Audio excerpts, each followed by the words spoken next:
Hello and welcome to Tiny Desk Knitting with Emma. Today is Monday. It is President's Day. I went to work today because I work on a campus and it's the middle of the semester and we don't have any reason to have another random Monday off because it messes with the whole semester. So a lot of colleges in the US do not get President's Day off. It's so funny, I've really never worked outside the world of higher education except for this one year that I was a COVID nanny, which is when I started Tiny Desk Knitting, actually. And I don't remember if Brooke and Tom got President's Day off and then I didn't have to work. I don't remember, but every other year of my life, I've worked in higher ed and I've had to go to school on President's Day or work. So in Canada, it didn't exist. So, actually, in Canada, this probably would have been our spring break because this would have been halfway through the semester. But yeah, because we had short semesters there. Anyway, I had to go to work today. That is long story long, as always. And I am not going to continue wearing this shawl because it's warm in here, but I was wearing this shawl to work today. This is the Traveler shawl. The pattern is by Andrea Mowry. I knitted it out of my hand spun. I have two. It was two different 3 plies that are sort of similar, but also different because I just sort of ran out of one and had to do another one, and that was fun. So this is the first triangle. It's knitted in 2 triangles. Both the first one could almost be a shawl in itself. Oh, that's the back side, sorry. This is the front. It doesn't really matter. It's basically reversible. But, excuse me, this is the first triangle. And then this is the second triangle. So again, similar kind of warm colors, more orange in this one. I basically just applied 3 braids together to get these fun, excuse me, yarns. I don't know if I'm just allergic to something in here or getting a cough. This is a Yeti that says frivolity is a stern taskmaster, which I don't know if that's a quote from something, but my dad says it sometimes, and I actually got this for him, and then he never used it, so I just took it with me because I thought it was so funny.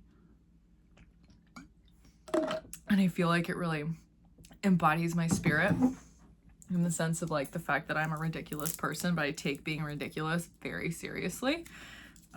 But I've just found a cough drop on my desk that doesn't look like it's too fully covered in paper, so I'm gonna have this to deal with the stuff going on in my throat, whatever that is. This is my Maddie cardigan though. I wasn't actually wearing this to work. I just wanted to wear a hand knit sweater for recording. I was wearing this with a purple cashmere sweater that is not hand knit, but this is hand knit. I knit this in Biche Bouche Le Petit Lamb's wool in very light blue and medium something dark turquoise. I don't know.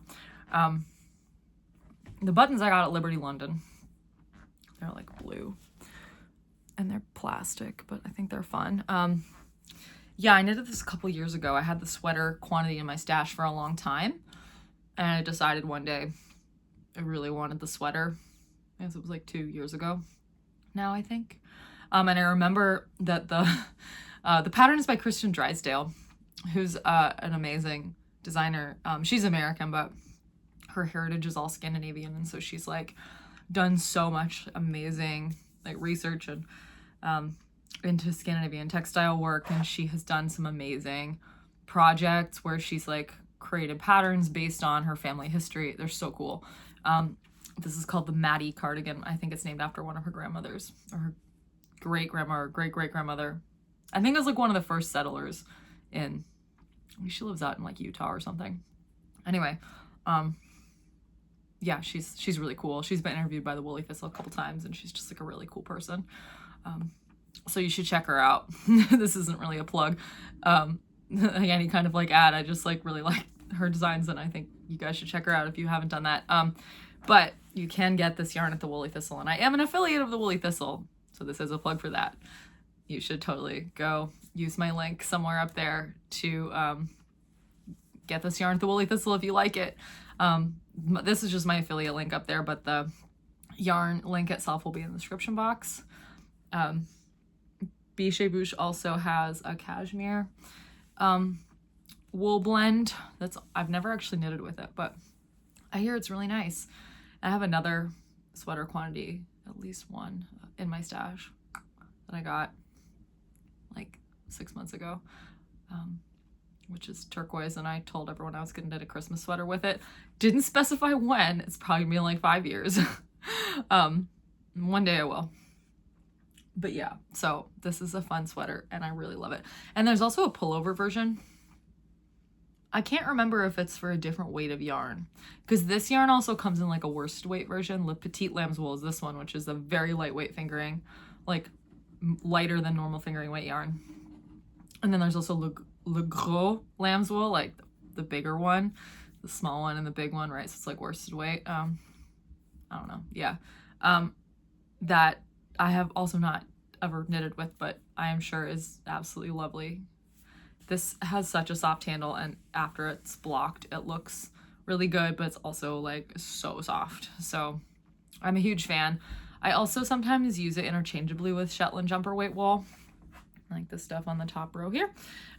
It is a little bit thinner, but yeah, if you are like pretty confident with your color work skills, with knitting with two slightly different weights of yarn at the same time. I mean, there are a few things you can do to make it easier on yourself. Like, for instance, for this pattern, the light blue is the background color and the darker kind of turquoise blue is the foreground color. So if one of the yarns that I was using were like slightly thicker than the other one, I would probably try to use the thicker yarn as the foreground color, because otherwise, if you use it as the background color, the thinner yarn would struggle to pop out of the fabric more as the foreground color. So like that's one thing to think about. But yeah, if you're skilled enough at color work, honestly, I think you could still make it work the other way around.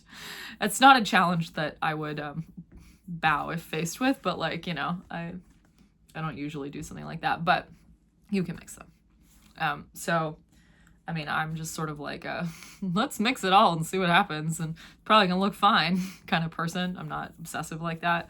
Everybody's different. If your brain says I can't do that, then like you don't have to make your brain do that. I just don't think it's worth it. If it's gonna be a struggle and it's not gonna make you happy, like the process isn't gonna be fun. No. When I was growing up in Vermont, there was a Ben & Jerry's obviously is made in Vermont, and there is a famous I guess it's just a bumper sticker that's from Ben & Jerry's that has the clouds in the background, and it says, if it's not fun, why do it? So like, knitting is supposed to be fun. It's not fun for you. Maybe don't knit that thing that's stressing you out. So yeah, anyway, here I am. I have knitted in the past week. I have. I'm trying to think like what have I spent most of my time doing. I have also spun a bit. I've been working on that purple John Arbon fiber, the limited edition dark matter top in the purple that I showed you last time. Yeah, that's over there. I'm just working on the first bobbin still. So when I have a fun full yarn, I'll show it to you. I've been enjoying that. Just a little different. I still have some light blue. Actually, I could like ply together the rest of what I have, but I still have like more light blue. So I think I'm just gonna like continue spinning on these bobbins until it's basically done. Like at this point, I'm close to the end and I'm like, I can see the finish line with this. Even if I don't need all the yarn, I should just finish the fiber. What's the harm in that? So yeah, that's fun. I haven't really touched Svensson. Not really in headspace, but I think that will get some attention this weekend. So maybe even earlier than this weekend. Sometimes I'll like talk myself into it by like, honestly, I wonder if this is like reverse psychology. I'm like, oh, I haven't been doing that. And I come on here and I talk about it and I'm like, okay, well, I'll do that this weekend. And then I'm like trying to be an overachiever and I'm like, I'm going to do it right now. And I kind of like gaslight myself into doing it right now. I don't know if you ever do that, but I feel like ridiculous when I do, but it does work sometimes. So yeah, I have been knitting. Oh, I've been knitting on this sock. This second. So I made the first sock. I meant to like maybe make a pair of socks every month this year, but I don't like to hold myself to things like that anymore. Because when I said I was going to make a pair of socks every month of 2022, I made 45 pairs of socks in 2022, so that was almost 4 pairs a month. So that was excessive. And that is why I don't set goals like that anymore, because I usually go way too hard. And, you know, I get stressed about it. So this sock was bringing me joy this week. So I don't know, I think I'd like cast it on, but like really hadn't knitted much of it. And I was like, that's a shorty sock. It won't even take that long. And I was right. You just gotta, again, just gaslight yourself thinking something is fun. It is fun. This is knitting. It's awesome. So this is my second feathers sock. Again, once I finish this pair and I photograph both pairs, I'm hoping to publish this pattern. Please don't count on it happening very soon, but like, yeah, probably within the year. I feel like that's a safe bet. Again, once I just take pictures, it's like not that hard. There's not that many steps between publishing the pattern, me and publishing the pattern after I take the pictures. So I keep thinking I should just go take pictures of all my knitwear that hasn't been photographed so I can update my Ravelry, because Monica keeps yelling at me that my Ravelry is not up to date. And I'm like, yeah, no, it's totally not. Like, it is like embarrassingly not up to date.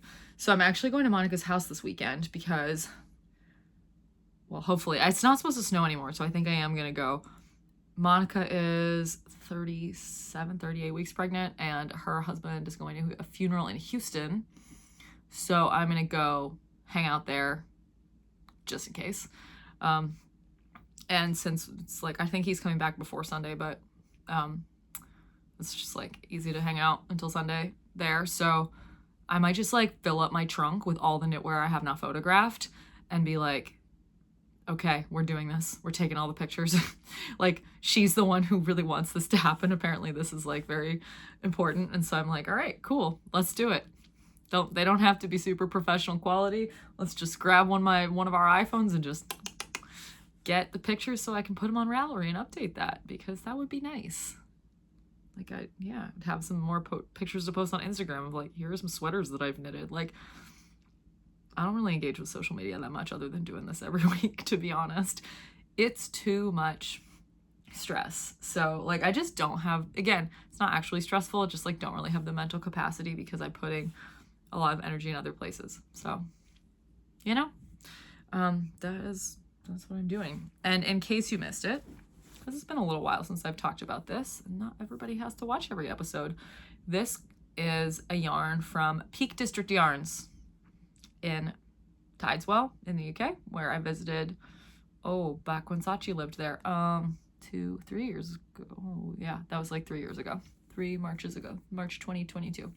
And this, I like walked into the shop and just grabbed this one like a magpie. It's called Mouthwash. It's 75/25 sock yarn, but it doesn't feel like the 75/25 that you get here in the US on commercial bases. So I'm not sure if they just have a different commercial base in England that's easier to get, or if this one's special for some reason. I know that they do a lot of dyeing at Peak District Yarns, and so this is just like a base that they get. I would love to know where she gets it. Next time I go there, I should ask, because I would just like to know if it's different. It just feels like it's so much softer in the hand. I feel like people probably who knit socks know what I'm talking about. Like, I don't have a lot to show today, so I'm going to go on a sock tangent. Cool? Yeah, you can skip ahead if you don't want to talk about socks. There are different types of sock yarn. So I'm going to grab 2 and just deal with those later that fell. I have dyed both of these. That was really thick. Anyway, this is a 75/25 sock base. 75/25 sock bases have more yardage. You typically get 463 yards, not grams, yards in a 100 gram skein. That is what the labels all say, because most hand dyers get it probably from the same suppliers, and that's just like where you get commercial yarn. Wool to Dye For is the main place that I think a lot of people get commercial undyed yarn in the US. That's where I get it. There's also an 80/20, so 80% merino, superwash merino, 20% nylon, as opposed to 75% merino, 25% nylon. I can talk. So the 80/20 is thicker. Usually you get 400 yards in 100 grams. So I'm not sure if you can tell, but like if I put them next to each other, you can tell this one is thicker than this one. So this is a heavier sock weight yarn than this sock weight yarn. This one has 2 plies and this one has 4. So if you're thinking about lace work and you're thinking, how do I choose a yarn? Maybe the 2-ply one, because lace, Kelsey explained this on the Woolly Thistle Shopcast once and it was really cool. Lace is 2-ply, so it creates this, like the physics of 2-ply yarns, that it pushes, the plies push against each other. And so when you make lace, it's easier for it to stay open. Whereas something like 3 or 4 plies makes better texture and cables. It doesn't look as flat because the yarn is rounder, and so the cables and texture, like purl stitches and stuff, will pop out of the fabric more, which is very cool to me. Kelsey's very smart, so she's curious about like interesting details like that I wouldn't think to know, but like I'm really glad that someone else is really curious about that and has then shared that information with me, because I think it's super cool to know that, even though I wouldn't have thought of to think about it, like to think about why these yarns are different and what makes them different and like what they're best used for because they're different themselves. So I don't know if I wanted to say anything else about this, but like I find scientifically, I don't know why. If you know why, you can comment. That would be cool. The 80-20 is a lot stretchier and springier than the 75-25. Maybe that's because it has a higher wool content. Wool is really stretchy. Nylon is not as stretchy, I assume. I don't actually know. I just sort of assume that because I know that wool is really stretchy and nylon is made of a synthetic material. So, I don't know. But 80-20 is a lot stretchier and it's thicker. So, yeah, I don't know. Just you get like such a spring when you pull on an 80-20 yarn. It's just awesome. I love it. 80-20 is my favorite sock base by far.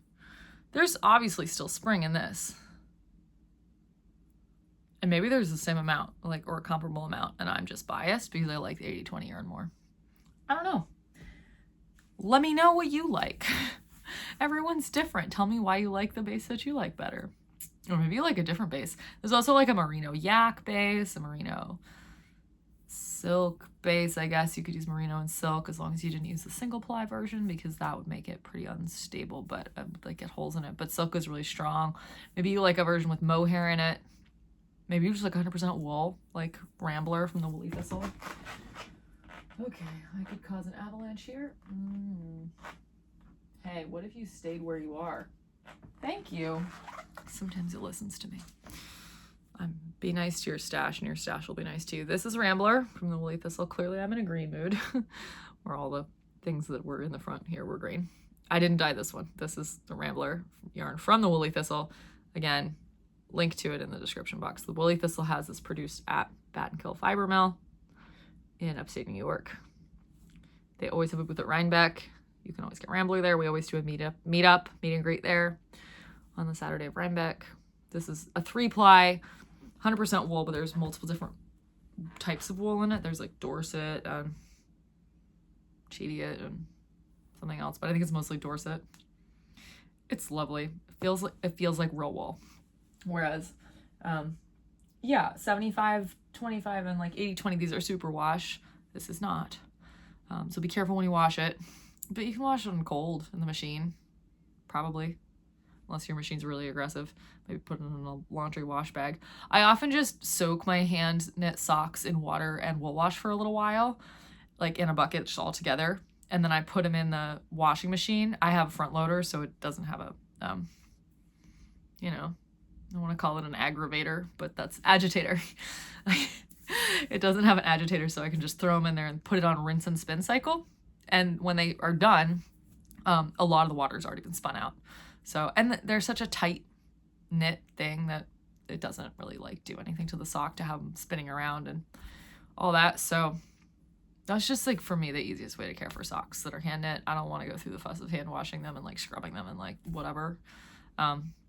So yeah, and then I just hang them up on my clothes rack and they dry. It doesn't even take them that long if you do the rinse and spin. So that's that.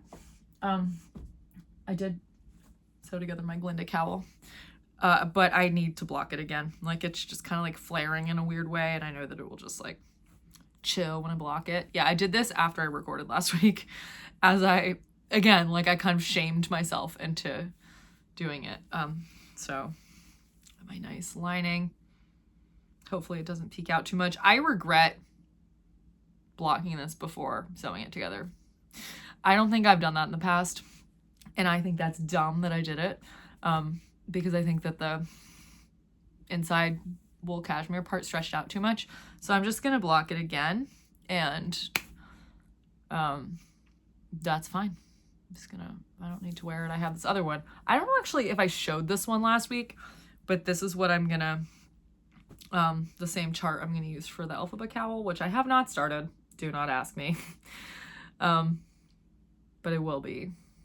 Starting this as soon as I feel that color work itch, I will be knitting an Elphaba cowl. Needles are now free because I grafted this Glinda cowl. Somebody asked me if I was going to publish the Glinda and Elphaba cowl. Yes, I'm aiming to do that this coming fall in advance of Wicked Part 2. Wicked for good. I was thinking the other day that I hadn't watched Wicked in like 2 weeks, maybe 3 weeks, and I was like, I need to watch it again. Yeah, but I got a new laptop, and so I need to, I should have done this last night. I was on the phone with my mom for like 3 hours, and I have this new laptop, so I need to log in her Amazon Prime on it, like our family Amazon Prime account, because she always gets like a code on her phone, and then I have to be like, what's the Amazon code, please, can you help me? But I could watch it on my work laptop, which I usually just don't take out of my backpack when I'm at home, but that's fine. Anyway, Glinda cowl's done. I'm excited about that. Maybe I should watch Wicked and cast on my Elphaba cowl. Or I could just knit other things, like to completion, and maybe have fewer whips, because sometimes it gives me too much anxiety to have all those whips. Maybe I will cast on the Elphaba cowl when I finish this sock, because this is a small project that I can finish in the next few days when I don't have much going on. That seems like a fair thing to hold myself to, right? Something like that. Yeah, I have also been working still on this, and I think that I have actually made quite a lot of progress on this. This is the Traveler hoodie. I talked about this last week. The Traveler hoodie is by Andrea Mowry. It's in the same collection as the Traveler shawl. Same pattern. It's like almost like an elongated's the wrong word. It's almost like a close-up of garter stitch, like the way that it's done, but instead you have 3 rows of knit and 2 rows of purl. At least that's how you do it in the round. Yeah, so I need to, like, at some point, I need to measure. I'll probably like knit through the end of the second ball of yarn. And then I'm probably gonna measure how long it is. Write that down. Emma, you need to write it down. That's important. And then I'm gonna block it and measure it again and see how much it grew. Because I need to know, I need to have enough of it to know like how tall I need to knit the yoke.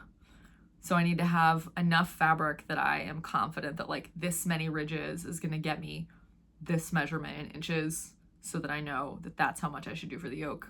So that, because you know, when it grows after blocking, you need to be able to, you know, account for those things. So that's my plan for that. Yeah.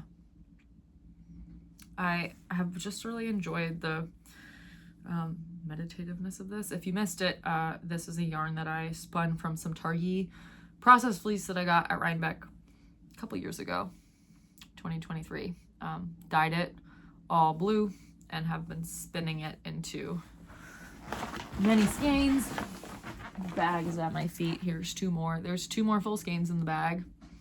This is the second skein that I have wound up to knit with. Yeah, and it's like, I spun it woolen. I am spinning it because I'm still in the process of spinning it. I'm spinning it woolen, so I'm still kind of like working on my woolen skills, and it's not like incredibly even knitting or yarn, but like I think with practice I will know what I need to control and what I don't have to control so much with woolen spinning. And that's cool. Like, to me, spinning is not like anything that feels like an exact science. You know, eventually I think I have made a lot of skeins that I'm like really proud of. But you know, eventually you get really good at it just kind of by doing it a lot. And I think spinning is maybe one of those things that you could learn to control doing early on. But in doing so, you would have to give so much of your attention to it and your focus to it. And it would be kind of stressful. Like, you would have to have like, you'd probably have to work in really short increments to be able to focus on something that intensely. And like, you really wouldn't be able to like watch a show or a movie or like listen to a podcast, or maybe you could listen to a podcast if you were like amazing at controlling your visual focus to like see the yarn that you were making. But to me, spinning is one of those things where like I can make a decent enough yarn now that I'm really proud of, and I'll knit with it and I'll give it to other people, and I'm proud that I've made it. And the more I do it, the better I'm gonna get. And then eventually what happens is that your muscles learn the memory because you've spun enough. So if you want to kind of get to that point, I think what helps a lot is practicing in short increments every day, because that's kind of how you create habit loops and build up a skill where you don't actually have to give too much attention, mental focus to it. But if you do it for a short period, the skill builds. Like, I always talk to my students about this, and I'm like, you know, if you practice chemistry problems every day for half an hour, which isn't really that much time, the first thing you can understand about that is that after 3 weeks, which is about how much time there is between exams in the chemistry class at UMBC, where I work, you've studied for 10 hours. Even if you miss a day, you've studied for 10 hours. And imagine if you could take out 10 hours of cramming and just not have to do it. So instead of stress studying for 10 hours, you've done that studying, and it's better because what you did was you practiced every day and you stacked one brick at a time and you let that mortar dry. Maybe you could say you stacked one layer of a brick wall every day. Instead of trying to build the wall in 10 hours at the same time, you built the wall in 30 minutes at a time, but your wall uses the same number of bricks. But because you had time for that mortar to dry, the brick wall is a lot more stable. And that's the way that the brain works, whether you're learning a fine motor skill or learning chemistry or learning how to drive. Like, that's one of the things I ask my students a lot. I say, do you know how to drive? And they usually say yes. And I say, okay, well, did you get your driver's license by reading the manual? And they're like, no, I had to drive. I'm like, yeah, so you have to do the same thing with chemistry, because that's what they're going to ask you to do on the test as a problem. So you better practice that stoichiometry. So when you see the stoichiometry reaction on the test and they say, how do you do this? Your brain is like, this is the first step. This is the second step. I've done this before. You don't panic. You're not trying to think about the theory and putting things together that you've seen vaguely in a textbook or on a slide. No, you've practiced. You've done the neural pathway enough that the myelin, that fatty tissue around your synapses, has, you know, gotten bigger and stronger and thicker and protecting your neurons. That's how that works. I don't really know anything about biology except for that. I don't know why that happens, but that's like why we do active recall practice, like flashcards, instead of reading notes passively. Works really well if you're trying to learn something. So, sorry, I'm not at work. I don't know why I'm talking like I'm at work right now. But yeah, I think anyone can learn how to spin if they want to put in a little bit of time. It was really rewarding for me to learn how to spin. I got kind of obsessed with it at first, but again, after the initial kind of like did it all the time, my hands and my brain started to just kind of get used to it, and that was fine. So yeah, this has been a really a lovely project, and I have really enjoyed working with my hand spun. I think it makes me more motivated to spin more and just practice and enjoy. I still have a lot of fleece I have to comb and spin. And I really want to do that before Maryland Sheep and Wool. So I don't know when I'm going to do that. I have spring break is in March. It's like 3.5 weeks from, it's like a month from now. So I might hunker down a little bit during spring break and do some wool combing. That might be kind of fun. Although Monica will probably have her baby by then, so I'm probably going to spend a few days helping out at her house, making a lot of food. So I thought that was how I could best spend my spring break. I wanted to go to Arizona to see my family, but plane tickets were just like really expensive. Nitin thinks it's because of March Madness. But yeah, I was like, I don't need to go to Arizona. I will stay and help my friend during the time that she probably needs my help the most. So yeah. What else? Not a whole lot. It's like, I don't think this is gonna be a long episode, but I've decided yesterday during the sermon at church, Father Richard, if you're listening to this, I was totally paying attention to the sermon. He's not, I don't think he knows his channel exists. Oh my gosh. If Monica's watching, she's probably like texting him, like, go and watch this video at 31 minutes. Yeah, I usually I spend this sermon making a grocery list. And yesterday I did not feel like making a grocery list because I don't know, like yesterday my head was, sorry, I'm wearing new sneakers and they're like really squeaky on the floor. I just got them today and I'm like wearing them in my house so that I can make sure that I got the right size. I think I did. Spoiler alert, but they're really comfortable, so I'm wearing them.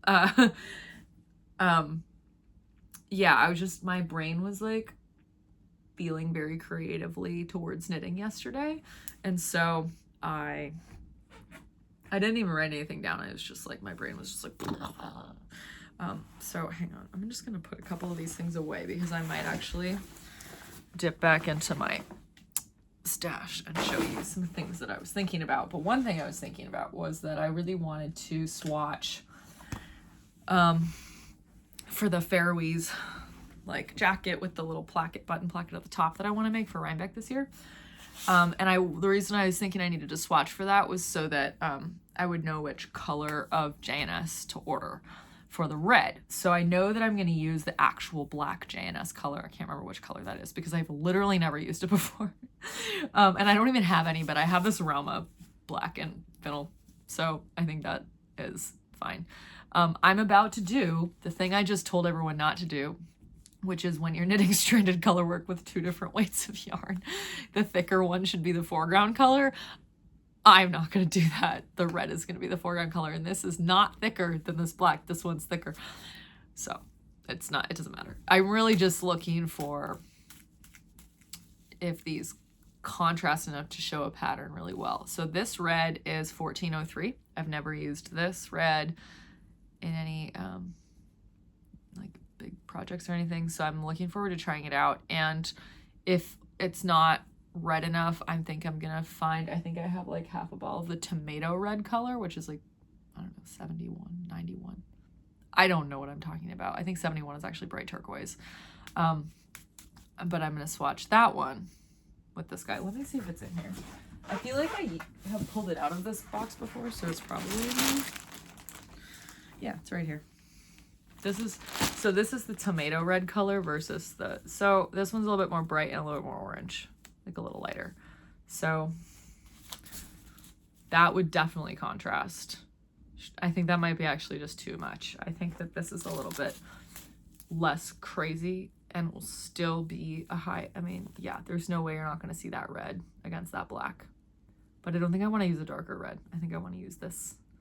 This feels like a appropriate red to me for the Faroese thing that I want to make. So I think this is 71 now that I'm thinking about it. This is what I meant by bright turquoise. Sorry. I didn't think about this or make any notes. Sometimes I do make notes before I record.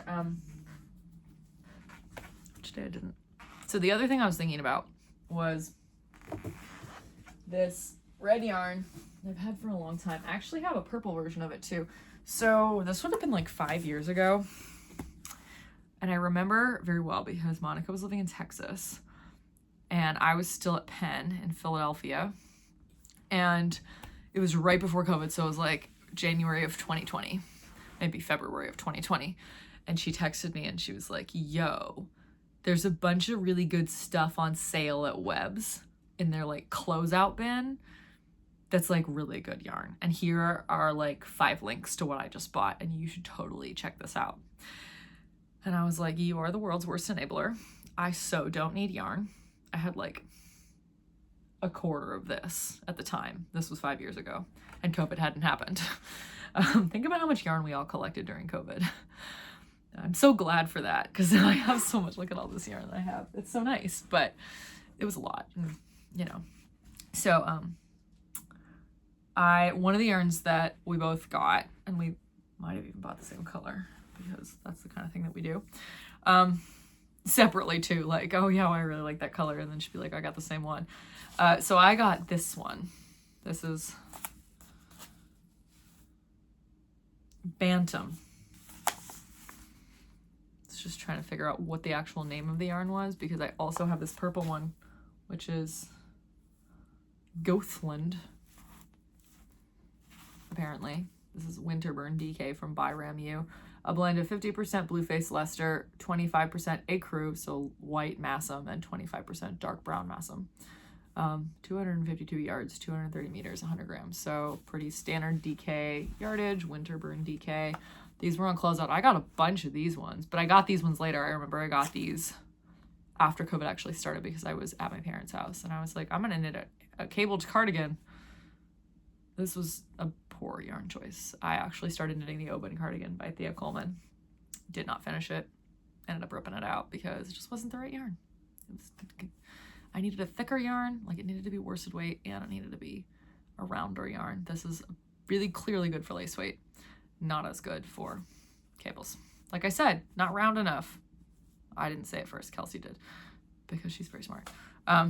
This red I bought specifically to knit the Snow Frost sweater by the Petite Knitter, not Petite Knits. They're two different people. The Petite Knitter is a Canadian woman who lives in like Nunavut, at least she used to. And she designs beautiful color work and she has a bunny and I really like that. And she has a sweater with bunnies on it that I would love to make someday. But the Snow Frost, there was like a hat, a sweater. There might have been like mittens. She might have done other things like a cowl. I don't remember, but I did knit the hat. Oh, Knitton also made the hat. I think Zoe, our other friend Zoe, also made the hat. We were like obsessed with the Snow Frost hat, all 3 of us. Knitton's was too small. Mine was not too small. I gave it to my mom's friend Betsy when she moved away. Yeah. Anyway, this I bought to knit the Snow Frost sweater, and I was thinking about this yesterday during the sermon, and I was like, I really want to knit that. And I got this white. Sorry for the squeaking. Oh, I need to get the white bag. Oh, I'm going to talk about that too. Don't let me forget. You can't do anything. You're on the other side of the screen. This is the white. So I got 4 of these. This looks massive because this is 150 grams. This is only 100. This is a Woolstock worsted 150. And I find that it's just Highland wool, but it's really soft. I find this to be a very thin worsted yarn, worsted weight. And so I think it will be comparable to the DK. And hey, in this case, if this is thicker, which it probably is a little bit, I am taking my own advice and using the thicker color as the foreground color of the sweater. Although the Snow Frost actually changes which yarn is the default. The background, sorry, that's the wrong word. Like at some point, the like red shifts to the white background, shifts to the white background, and they swap. So I think it's gonna be cool. Again, I've wanted to knit this for like 5 years, and I was like, you know what? Maybe at some point during this calendar year, I will knit Snow Frost sweater. I feel like that would be fun. Maybe a little color work warm up to my Rhinebeck sweater. So maybe I'll knit it like, I don't know, after I finish like 2 of the sweaters that are in my current situation, which is Svensson, pressed flowers, and then the Traveler hoodie. I definitely have to finish Svensson before I can cast on another sweater. But none of these are color work. The pressed flowers. Wow, nouns are hard today. The pressed flowers cardigan that I am knitting is color work, but it's mosaic. So I'm like, that doesn't count. So it doesn't count, apparently. So this, okay, I'm remembering. Look, this is a yarn that I dyed. It still kind of smells like vinegar. This was a whole situation. I can't remember if I talked about it. So Monica's birthday was last week, and I was thinking of giving her this yarn, but this was still undyed at the time, and I was going to dye it. I knew I wanted to dye it red. This was a merino. Did I show this? Honestly, I have no memory of last week's episode, so I might have shown it. It smells like jasmine wool wash, but also vinegar, which is kind of a gross combination. Oops, just didn't wash it enough, or I just used way too much vinegar. So I ran out of vinegar, and I couldn't find any citric acid in the house. So I dyed it as red as I possibly could. So it was like a brownish base, because it was merino silk and yak. I ended up giving Monica the pre-dyed one that I had, which was like, again, I think I showed it. It was like kind of like a chartreusey color. It was really cool. It was like a neon kind of yellowish green dyed on a brown base. It looked awesome. She was very happy with it. Apparently I'd already given her the same base in purple once, like after Rhinebeck where I got it. But she didn't care. She loves the color. So I dyed 4 of these. Shockingly, they're not tangled. I managed to untangle them when I took them out of the bath. But I dyed them with the vinegar. But again, like I said, well, there was probably so much vinegar in that bath that if I had put more dye in, it would have soaked it up. But I was like, I don't trust that will happen, and then we'll just be like sitting in dye, and like what if it gets knocked over and it like dyes the floor red. So I took it off the stove and just like put it in the corner of my kitchen for like 4 days, and I ordered citric acid, and when the citric acid showed up, I like put the pot back on the stove. I put like another enormous amount of dye into the pot, and then I boiled it, and then I added citric acid solution to like get it to stick, and it did stick. Also, citric acid doesn't stink. It doesn't smell like anything. So it still smells like hot yarn and hot freaking wool in your house when you're dyeing it, but like it came out the color that I wanted. The first one was like totally not dark red enough, and I was disappointed in it. But this one came out exactly as I wanted. I used Dharma acid dye, and ox blood red. And I have 4 skeins, and I don't know what to do with it. I was thinking of making a shawl. I don't know if I would keep it, but like I know a lot of people who I think would wear shawls. And so I'm like, maybe I should enter a shawl era in terms of gift knitting. It's like I have shawls for myself. I have a bunch. Actually, I don't really need any more. But I feel like other people would really enjoy that, and I would kind of branch out into like new fun pattern territory, and you don't have to like worry about whether it fits because it's a shawl. Also, like handspun is fun to use for shawls. So that could be a fun project. There's a shawl in the book Stripes by Vera Balamaki that I really like. My brother got me Stripes for Christmas this year. It's not a new publication, but somehow he just like guessed that I didn't have it, and he was correct, which is shocking to me. He always gets me knitting books from Lina for Christmas, which is like a really awesome gift. I usually get him like ski gloves. He also thinks that's a really awesome gift. Yeah, we're both really easy to please, I guess, and we just like, well, I do like skiing. I don't see the point in like getting new ski gloves every year, but like, I don't know, he uses gloves for a lot of things. Maybe they're not for skiing, but I got him mittens for Christmas this year. Can't remember what else I got him. Got him something else too. I don't remember what it was. I wanted to get him like ski stuff or rock climbing stuff, but he had torn a ligament in his shoulder, and so I felt bad.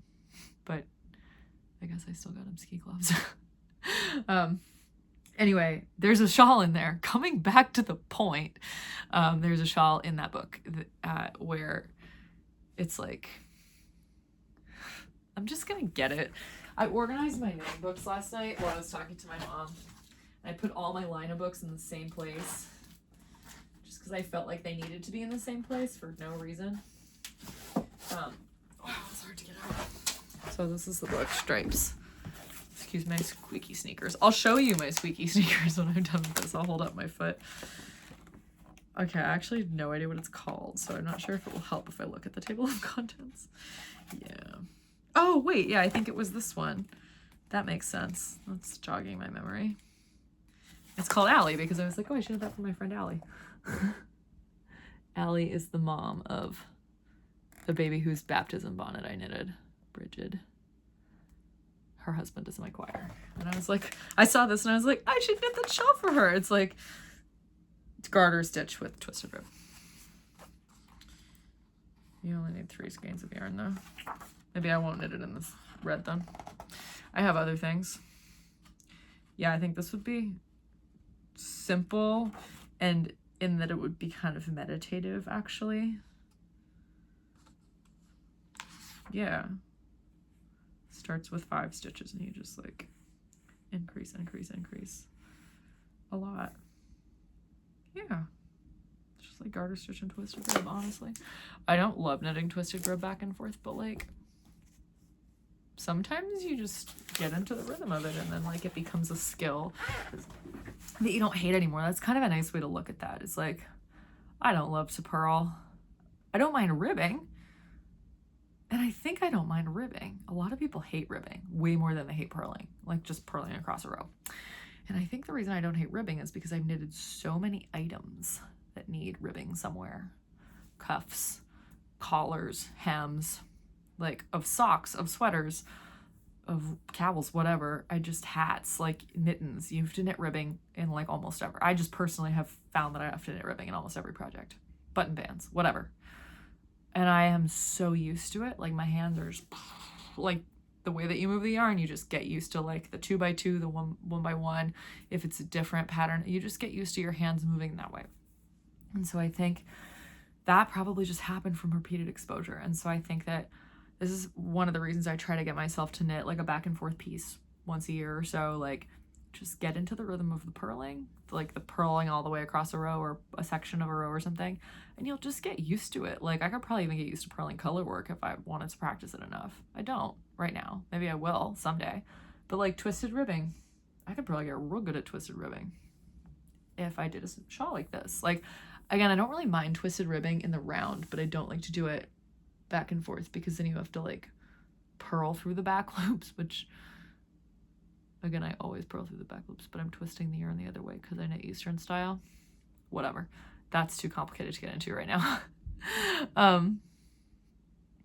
Yeah. Yeah, so that's that. This is almost 50 minutes, which is like my normal episode length. Which is shocking to me because I didn't have that much to show you, but again, I just started talking, and sometimes I hope those episodes are useful for people and interesting. So yeah, here's my new shoes.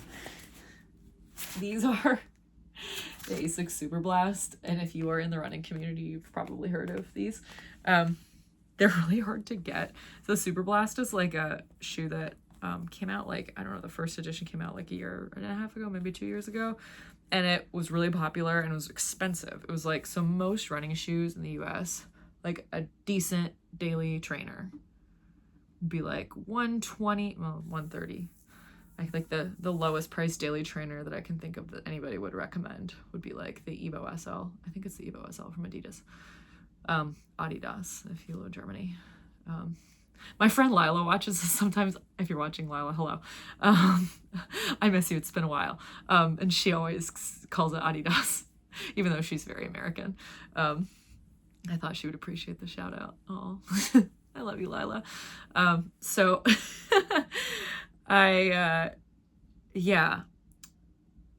the Super Blast were $200 when they came out, which was just like a ton of money. That was crazy. But people bought them, and actually I think the first edition was like, had a famously like long break-in period. Like people thought that they were not comfortable until they hit like 50 miles in them, which is a long way to run in a pair of shoes if you're not used to running high mileage. And then people were like, this is the best shoe ever, oh my gosh. And the Super Blast 2, which is this one, came out last summer, and the shoe is always in really high demand. Like ASICS can totally charge $200 and get away with it because it's so popular. And this one had kind of fixed the problem of the break-in period, I think. I actually did a demo run in these shoes last summer, but I don't really think it was under ideal conditions. It was like a hot night, and I was like with one of my friends who wasn't feeling well, and so we were taking a lot of walk breaks, and so I don't know if like I don't regret that. I would much rather stay with a friend who's not experiencing a good run and make sure that they're okay than testing a new shoe. It doesn't matter to me as much. But anyway, I had like $200 is so much money to spend on a running shoe. But I had $200 in Zappos credit. And then they came out with this color, which is my favorite color. And they had all the sizes in stock because it was brand new, because it was a brand new colorway. And I really wanted the hot pink one before, but they were always sold out. But then they hit this one, and it was teal. And I was like, I also have the Nova Blast 5 in teal, like the new Nova Blast, which I got in December. And so I basically have the Nova Blast and Super Blast matching set now, and I'm like, I am so basic. Wow, I am such a shoe maximalist. But these were free. Well, they cost $11.95 because I'd pay tax. And that was so worth it. Then I got them today, and I'm like, oh my gosh. The reason they're so expensive is because they have a supercritical foam. The turquoise foam is like a PIBA blend, which is more expensive and actually takes longer to recover, but it's really comfortable and soft. It's like the foam that they use in race day shoes. Sorry, if you don't like running, you can just stop watching this. And then they have the white is an EVA foam, which is much more durable, so it adds the durability to the outside of the shoe. So you can't run in these every day because the supercritical foam needs like a day to recharge, but you can't run in most shoes every day. So like I have a rotation, a massive shoe rotation. I have like, I don't know, 7 pairs of trainers that I rotate between.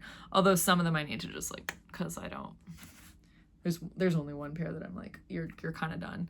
But to be fair, that pair of shoes has like 300 and some miles on it. So it's lived a life. It's not like I wasted money buying that shoe. It's just too big. So that was why I was worried about this one, because I was like, well, normally wear an 8, but when I go on long runs, my feet swell up and my toes hurt if I wear an 8. So I have to wear an 8.5 in a couple shoes. But sometimes the ASICS 8.5s are too big. Like the Hoka 8.5s were too big, and I had to exchange them back for an 8. So I played the risk game and went with the 8.5, and I think that that's the right size. But I'm still gonna walk around in them for the rest of the evening in my house. I also put on really thick socks. And yeah, I think this is gonna be the right choice. But yes, I'm gonna keep walking around in them tonight. I am gonna make dinner. I'm making a soup that my mom recommended, which I'm gonna link in the description box because I haven't made it, but she said it was really good. It's on New York Times. So if you have New York Times Cooking, you can get it. It's like a ground turkey soup with like, it's like lemony. I think you use lemon juice, and there's white beans in it. So, and like greens, like kale or collard greens or whatever you prefer, chard. I'm gonna use kale because it's like one of my favorite things. And we always have frozen kale in my house because I put it in a smoothie every single morning. So gonna make that tonight, and hopefully that's good. I'll let you know next week if I remember. If enough people comment about it, then I will definitely remember. But thanks so much for being with me. I appreciate it. It's like, somehow it's been like 4 years of me just talking into a camera and like at an image of myself and posting it on the internet, and apparently it brings a lot of people joy, and I'm like, okay, then there's a reason to keep doing it. You know, that is, if it is making a difference in lives, we keep on talking about knitting in a camera at myself.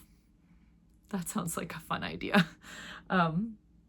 So yeah, there's a lot that I just showed that was totally random, but definitely comment with whatever I told you to comment about, or anything else. I don't care. I'm just glad that you're here with me. I appreciate it. So thank you for watching. This has been Tiny Desk Knitting with Emma. Bye.